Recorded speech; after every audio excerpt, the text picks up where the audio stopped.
अफगानिस्तान ने पाकिस्तान को 8 विकेट से वर्ल्ड कप में हराया, जिसका आयोजन भारत में हो रहा है। और जैसे ही हराया उसके बाद मैन ऑफ द मैच का जो अवार्ड मिला है वो इब्राहिम को मिला है। जिसके बाद उन्होंने एक अजीब सी बात कही, और ये बात जब उन्होंने कही उसके बाद एक बहुत बड़ा सा यहाँ पर इशू क्रिएट हो गया, जिसके बाद अफगान रिफ्यूजी क्राइसिस बहुत ज़्यादा चर्चा में है। ये क्या है और हम हमेशा अफगानिस्तान की टीम को इतना सपोर्ट क्यों करते हैं, ये सारी चीज़ें हम डिटेल में जानेंगे, क्योंकि ये इशू अब बहुत बड़ा हो गया है। हम लोग ये भी देखना चाह रहे थे कि अफगानिस्तान और पाकिस्तान का जब मैच होगा तो अफगानिस्तान की उस पर क्या प्रतिक्रिया रहेगी, ऐसा सब लोग क्यों देखना चाह रहे थे। तो ये हम डिटेल में डिस्कस करते हैं। तो चलिए स्टार्ट करते हैं। सबसे पहले मैं आपको ये बताना चाहूंगी कि जो मैच हुआ जिसमें अफगानिस्तान ने पाकिस्तान को हराया बहुत ही बुरी तरीके से, उसमें इब्राहिम को प्लेयर ऑफ द मैच यानी मैन ऑफ द मैच का अवार्ड दिया गया। उसके बाद उन्होंने बोला कि इस मैन ऑफ द मैच को मैं उन लोगों को समर्पित करना चाहता हूं जिन्हें पाकिस्तान से वापस भेजा जा रहा है अफगानिस्तान। यानी कि अफगानिस्तान के जो रिफ्यूजीज हैं जो पाकिस्तान में जाकर बस गए हैं, उनको 1 नवंबर तक पाकिस्तान छोड़ने के लिए कह दिया गया है। अगर वो पाकिस्तान 1 नवंबर तक नहीं छोड़ते हैं तो उनको अरेस्ट किया जाएगा, ऐसा कहा गया है। पाकिस्तान एक ऐसा देश है जो खुद आतंकवादियों को पनाह देता है, लेकिन अब उसने अफगानिस्तानियों पर यह इल्जाम लगाया है कि वो पाकिस्तान में आतंकवाद को बढ़ावा दे रहे हैं। हुआ ये कि आतंकी हमलों में इजाफे का जो इल्जाम है वो अफगानिस्तान पर पाकिस्तान ने लगाया, लेकिन उन अफगानिस्तानियों पर जो कि पाकिस्तान में जाकर रह रहे हैं। क्यों रह रहे हैं इसके पीछे भी एक कहानी है, 1979 से जुड़ी हुई है, वो भी मैं आगे आपको बताऊंगी। अभी वर्तमान की बात करते हैं। लास्ट टाइम कुछ समय पहले देखा गया था कि जब पैगंबर मोहम्मद का जयंती वहां पर मनाया जा रहा था पाकिस्तान में, उस टाइम पर बलोचिस्तान और खैबर वाला जो प्रांत है वहां पर 2 धमाके देखने को मिले थे। और ये जो 2 धमाके हुए थे यहाँ पर 60 के करीब डेथ देखने को मिली थी पाकिस्तान में। और इन डेथ्स की वजह पाकिस्तान ने बताई कि जो अफगानिस्तान के शरणार्थी पाकिस्तान में आकर रह रहे हैं उन लोग ये सारी चीजें कर रहे हैं जो अवैध रूप से यहाँ पर रह रहे हैं।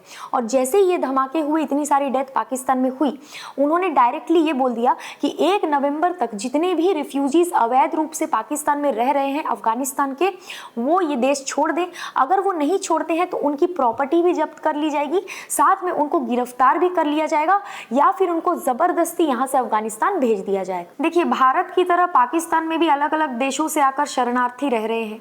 तो पाकिस्तान की अगर मैं बात करूं, पाकिस्तान में अलग अलग देशों के जो शरणार्थी रह रहे हैं उनमें से 17 लाख अफगानिस्तान के नागरिक हैं।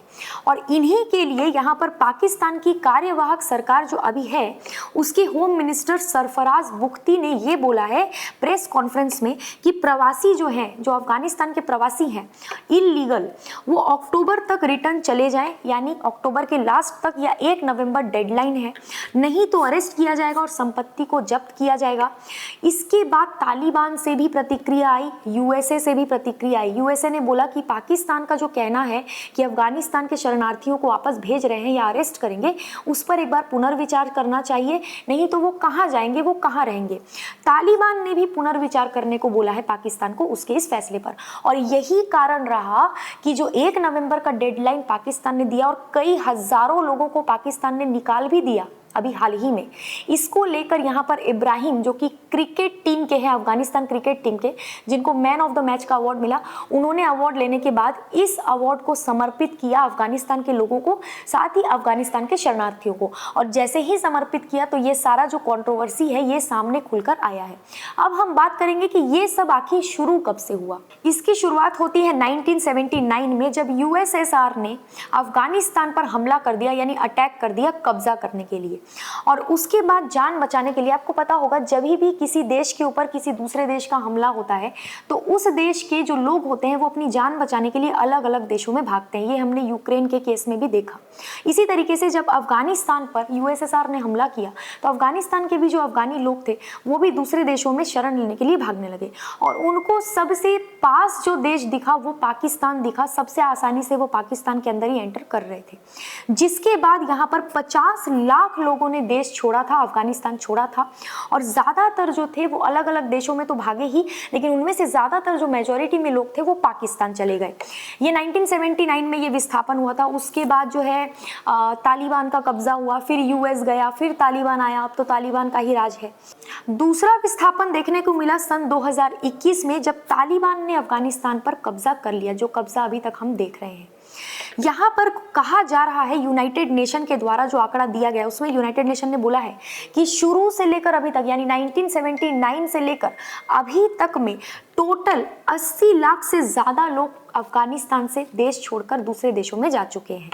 पाकिस्तान में 1.3 मिलियन जो लोग हैं अफगानी, है ना, वो लोग खुद को वहाँ पर रजिस्टर करवा चुके हैं, यानी वो पाकिस्तान में वैध रूप से रह रहे हैं। लेकिन जो 17 लाख लोग हैं वहाँ पर अफगानी, वो अवैध रूप से रह रहे हैं, यानी इन्हीं के विस्थापन की बात यहाँ पर चल रही है। अब आपको एक क्वेश्चन का आंसर देना है कि डूरंड लाइन जो है वो किन दो देश के बीच के बॉर्डर का नाम है। अब बात करें इंडिया की, तो इंडिया ने हमेशा से अफगानिस्तान को सपोर्ट किया है। इवन अगर आप बात करेंगे अफगानिस्तान की क्रिकेट टीम की जो वर्ल्ड कप खेल रही है उसको भी इंडिया के अमूल कंपनी ने स्पॉन्सर किया हुआ है।